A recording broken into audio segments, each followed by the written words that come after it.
ஒரு அமைதியான கிராமத்தில் ஒரு சிறிய ஆர்வமும் நிறைந்த சிறுவன் வாழ்ந்து கொண்டிருந்தான்.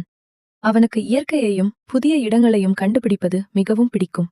ஒரு நாள் மாலை நேரத்தில் சூரியன் மெதுவாக மறைந்து கொண்டிருக்கும்போது அந்த சிறுவன் அருகிலிருந்த காட்டுக்குள் நடந்து செல்கிறான். ஆரம்பத்தில் அது சாதாரண காடு போல தோன்றுகிறது.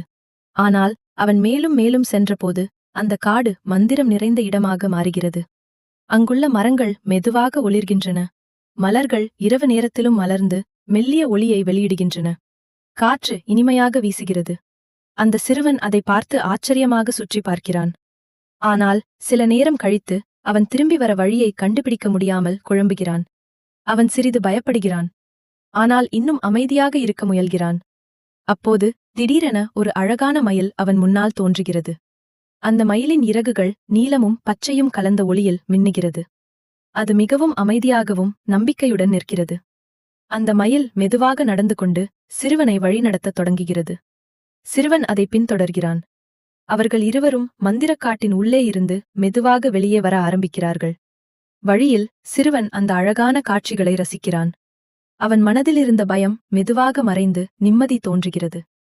சில நிமிடங்களில் காடு முடிந்து அவன் தெரிந்த பாதை மீண்டும் தெரிய வருகிறது. அந்த மயில் அவனை பாதுகாப்பாக வெளியே கொண்டு வந்திருக்கிறது. சிறுவன் நிம்மதியாக மூச்சு விடுகிறான். அவன் மனதில் நன்றி உணர்ச்சி நிறைகிறது. அந்த மயில் மெதுவாக காட்டுக்குள் மறைந்து விடுகிறது. அந்த நாள் முதல் அந்த சிறுவன் ஒரு விஷயத்தை நினைவில் வைத்துக் கொள்கிறான். இயற்கை நமக்கு எப்போதும் உதவ தயாராக இருக்கும்.